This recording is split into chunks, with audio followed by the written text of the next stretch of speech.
Hi, Mark. Thank you for being here. Hey, thanks for having me.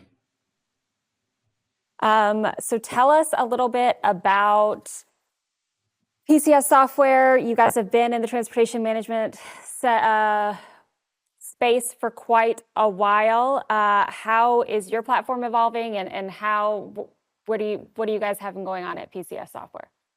Yeah, thanks. PCS has been around for 30 years, but really has now been reborn with the whole new technology wave that's going on out there with the needs of our customers around the AI technologies and the capabilities. There's just a huge demand out there, and our customers are really pushing us to make sure that we're leading the way in all of this. Our over 1,000 customers utilize our platform for everything from dispatch to their back office full accounting. So we are really the business operating system for our carrier and asset-based broker customers. Mark, what's going on, man? This is Malcolm Harris. If you can see me, I am back. I think we're back in camera. First off, Yep. I'm excited to see you formally in Dallas for, of course, your event that's going to be happening in September. I think we're going to have a great time with it. And there's one common theme that comes up when I hear PCS. And it's two words. It's total domination. Your team is a champion of that. Do you mind walking me through what exactly does that mean when it comes to total domination at PCS software? Yeah, Malcolm, great to see you too. And we're super excited for our user conference, and you're going to be part of it. And we have a lot of exciting things that we're going to announce in the months leading up to that. So super excited to get you there and have that time together. Domination on our part, like there is just such a huge opportunity. The customers that we have, the trucking companies, asset-based brokers, they're coming out of a really hard couple of years, and they're really looking to make sure that they're ready to take on the market, ready to really take their business back and really start to grow their businesses again. And we think that PCS is perfectly, and we've really leaned in over these down years to re-architect a lot of our platform, really lean in on some of these newer AI technologies, and most importantly, deliver the technologies that people need when they need them. And not as an ancillary kind of add-on, something else to think about, but really as something that is core to their business, right? We have this advantage that we're embedded in all of the workflows of our customers. Like they use us from their front office, like I said, all the way to their accounting. And so we understand what skills and what tools and what capabilities we can really apply these technologies to.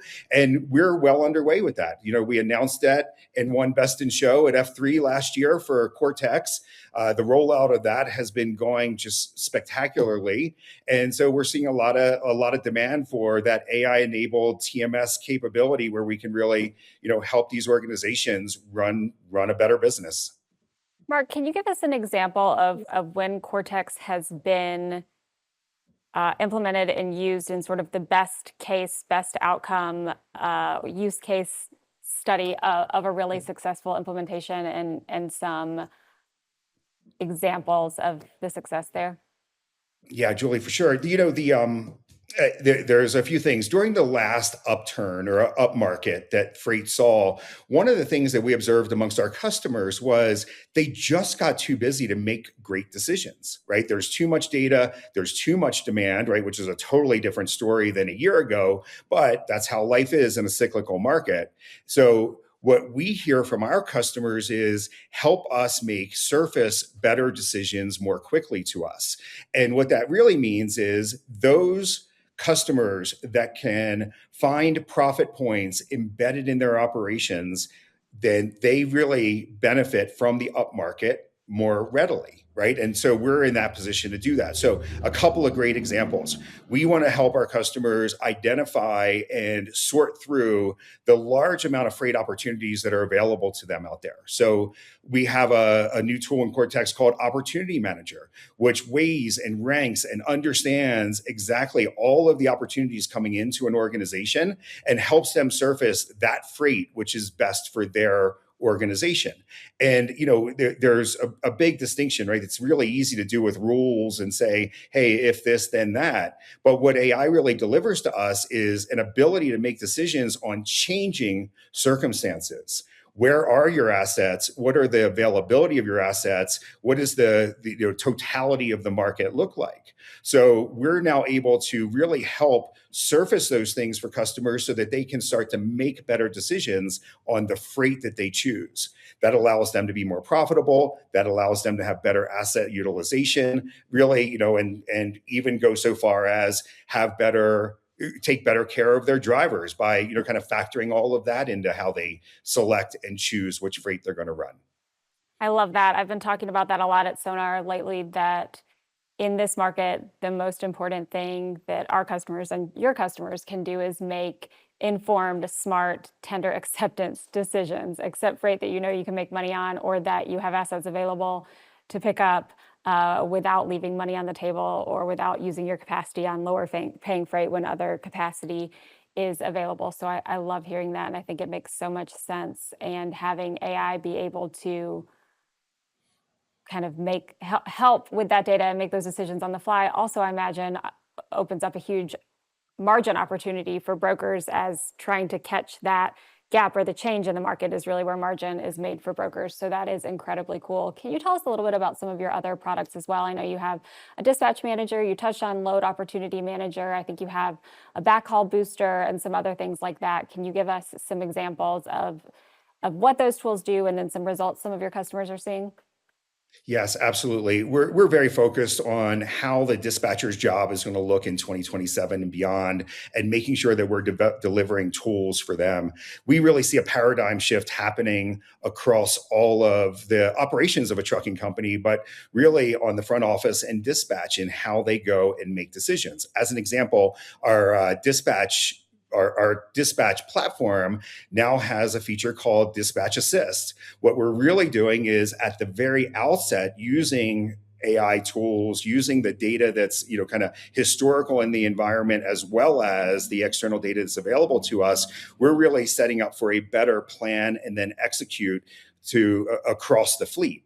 So we're able to very quickly understand, kind of, match freight to trucks, to drivers, to lanes, so that we can surface, kind of the most optimum routes, the most optimum way to go and deliver the freight.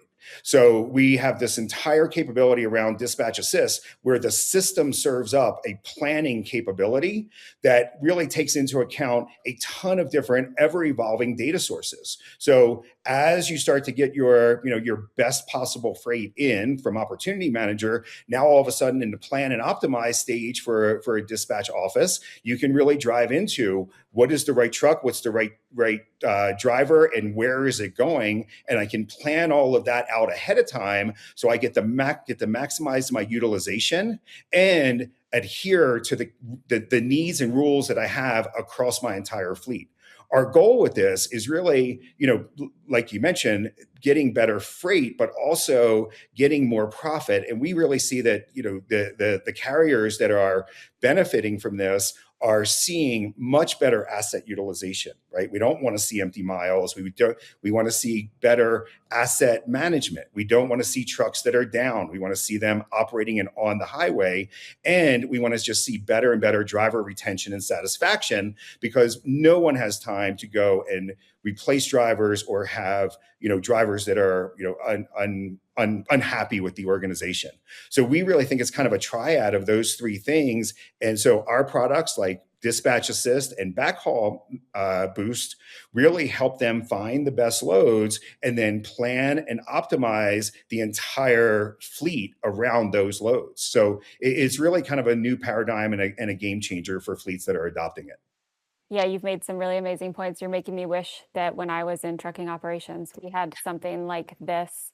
And you mentioned, I also think the driver retention thing is incredibly important and huge that you brought up. So in the current environment, as markets have gotten tighter, certainly retaining drivers and recruiting drivers is going to continue to be tougher and tougher. And having really good utilization, keeping them loaded and moving so they're getting paid, is the best way to do that. And so I love that you touched on all of those points. But speaking of the tight market, what are you seeing as far as market conditions, and what do you anticipate? Yeah, so we do get the benefit of a broad customer base. Our customers are in a lot of different geographies, as well as a lot of different segments of the market. So I get a good broad base of it. I would say there is a level of relief, right? Certainly, looking back a year ago, a lot of our customers were just in distress from the, kind of the rates that they were seeing and the rising costs. Right, rates weren't great, and costs were rising at that time. What I would say now is there's relief, there's cautious optimism, and there's good reason because freight rates are going up. But at the same time, some of the benefits of it are being muted, right? Costs are also rising at just as quick a rate. There was some releases around inflation rates, pretty high inflation rates released today. And what we see in reality is between fuel, just all ancillary expenses, insurance, our customers are really feeling that pinch, that profit pinch. So, we're optimistic. These rates will continue to be strong through the rest of the year. Our customers are optimistic they will, but we're doing everything we can to help our customers run a better business so that they can really kind of hold off these rising costs, right? There's not a lot to do on that side of the equation for our customers, but we're certainly working with them to manage it as best they can. Now, Mark, you said that the fleets that are currently in the market, the ones that will be successful and survive, are going to create new margin and not just move more freight. Now, my question for you is, what does this look like in actual practice? Yeah. So, we think about it in those three areas, right? It's asset utilization, asset management, and driver retention and satisfaction, right? Those are three big drivers. Asset utilization, you have to keep the trucks moving, you have to keep them full, and you have to keep them billable. So the more we can do to find the right freight at the right rate and a kind of full amount of it. So that's the front haul, the back haul, making sure that we're filling in any gaps that we possibly can, right? That's hugely important, right? That you're not driving empty miles or you're minimizing the empty miles that you're driving. The second part of it is asset management, right? We want to make sure that our customers have an understanding of predictive, of preventative maintenance, that they're ahead on their warranty maintenance. They can use our system for all of those types of things. And any machine that is down, right, in any industry, but certainly in this industry, when a machine's down, it's not generating revenue and it's not generating profit. So that asset management is extremely important. And then the third leg of the stool, just making sure that all of your systems are accurate, your data is up to date, and in fact, you're running the cleanest and most optimal business you can. Your drivers feel that, right? And they want to, that leads to their success. You pay them accurately, you pay them timely, you understand that they want to stay busy, but you also understand their work-life balance. And you're able to optimize and utilize the tools in the system to get them home when they need to get home, to make sure that their routes are planned properly, that they have the right place to stay, the right place to fuel, and all those types of things. So as long as organizations are paying attention to those three things, we think that they have an above average chance of being in kind of the top quartile of profit makers in the industry. Definitely. Now, Mark, this is a long-winded question for me, going a little off cuff here. I mean, like Julie's point earlier, I mean, you guys, best in show, fall 2025 was big for you guys, a lot of innovation from an AI perspective, of course, with the Cortex and other technology systems. Now, my question is, your organization and the personnel specifically, the people running the show, from Danielle, Jason, everyone, how have you built such an awesome team and kept people at the center while also just having technology throughout everyday processes at BCS? Yeah, it's a great question. And it really does come down to the people, right? They say the greatest skill of a CEO is really just hiring the right people, right? That's the trick in the whole thing. Our people have really a passion for both transportation and technology. And we've really made it a cultural element within our organization that we keep innovation at the front of everything that we do. And we make sure that our leaders understand it's okay to fail. We would rather try and fail than not try at all. The other side of it is we really try to stay connected with our community. You mentioned Jason, we spend a lot of energy on making sure the community of customers and partners is healthy and thriving, and that we're doing everything that we can to support them. And we really think there's an additional benefit outside of software, outside of technology, in just building this environment where, in fact, there can be collaboration across across trucking companies, across our customers, and across our partners. So part of our thesis is get our people involved in the industry, listen to the industry and listen to the customers, and then do what we do best, which is take that technology and make that the crossroad of those things. At the end of the day, though, you have to find passionate people. And we've done a phenomenal job of putting together a team that really cares about the customer, about serving them, and then about bringing technology to them at the right time and the right way. It's great. I love that. And it sounds like a team of people who actually understand what their customers need and the transportation industry, which I think We're deep domain in it. expertise is incredibly valuable and necessary in an industry as complicated as ours. So where does AI in transportation management go from here? What's coming up for you guys? Yeah, so we're continuing our journey. We were an early adopter, leaned in. I have a philosophy that the AI technologies, it's the next wave of technology. It can't be denied, right? We can debate how much, how far, what it will do for us. But what we know is it's central to how new technology tools are built and utilized across organizations. So we were an early adopter, starting our journey in early 2024, really leaning into the technologies and capabilities, the rollout of Cortex with some key AI capabilities built in, and we'll continue that. So like I said, we're leaned in right now to really understanding the journey of the dispatcher, the journey of the operations person in 2027 beyond. So we'll continue to roll out new tools under our Cortex platform around that. And then we really expect that more and more of the autonomous capabilities that come from these tools, whether it be around agents or other capabilities that are kind of on the horizon for this industry, we're really building tools so that they can be deployed safely and so they can be deployed in a very trusted manner in these organizations. So you'll see a decent amount of innovation from us with regard to the actual operations of the organization, but you'll also see a decent amount of innovation from us around the trusted and secure deployment of these tools out into organizations. Both of those will become important over the next couple of years. Innovation seems like to be just a theme that keeps coming up. Now, my question for you is actually about a breaking news with this coming out of Amazon with the LTL news. What are your thoughts, Mark? Give us a little rundown of what you're thinking about this news out of Amazon. Yeah, and certainly that idea had been telegraphed out there to the market. So we've been thinking about it. About a third of our customers do some manner of LTL. Some of it is small, some of it is opportunistic, some of it is larger, right? Where that's their primary business. There is no doubt at all that Amazon is a disruptor in every single thing that they do. So we're going to have to see how some of that plays out with regard to how it impacts the other players and other carriers that are out there.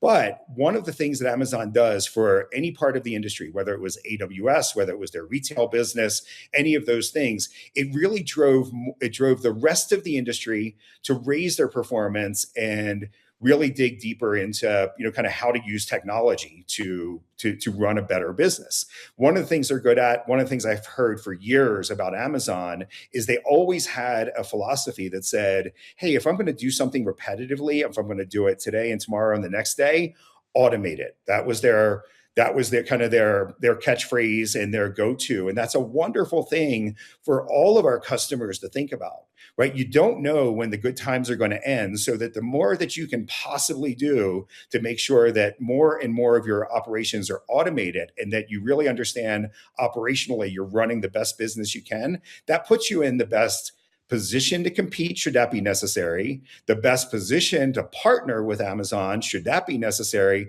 But at the very least, they will raise the bar in the industry so that shippers are now looking at all of our collective customers with a little bit more critical eye to how they automate, how they bring data forward, how they utilize all of these tools. So I think net, it's definitely, certainly going to shake some things up. But it should be really a call to action for the rest of the industry that, there's no resting on our heels. We have to be able to match them one for one in their capabilities. And I think here's the good news.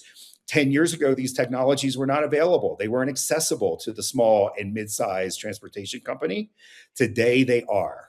So accessibility of technology is at a whole new level. If Amazon can do it, you can do it too. So it's no longer just the world of the big guys. I love it. If Amazon can do it, you can do it too. Again, Mark Hill, CEO of PCS Software. Mark, thank you for such an awesome conversation. Truly excited to see you in September in Dallas. And thank you Yes, so much just for being here, and show some love to the team from me and the rest of us here at FreightWaves. I definitely will. Thank you for having me.